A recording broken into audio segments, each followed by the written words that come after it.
సియోనుకు తిరిగి వచ్చిన వారిని.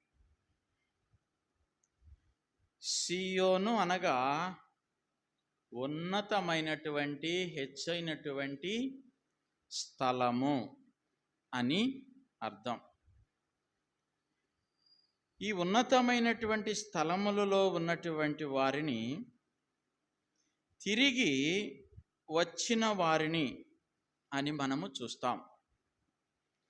ప్రజలు, సియోనులో నివాసం ఉన్నటువంటి ప్రజలు ఎక్కడికి వెళ్ళారు? తిరిగి వచ్చిన వారు అని రాస్తున్నాడే.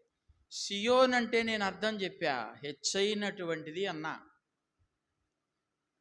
ఎక్కడికి వెళ్ళారు వాళ్ళు అంటే చెరలోనికి వెళ్ళినట్లుగా మనము చూస్తాం. సియోను నుంచి ఎక్కడికి వెళ్ళారంట?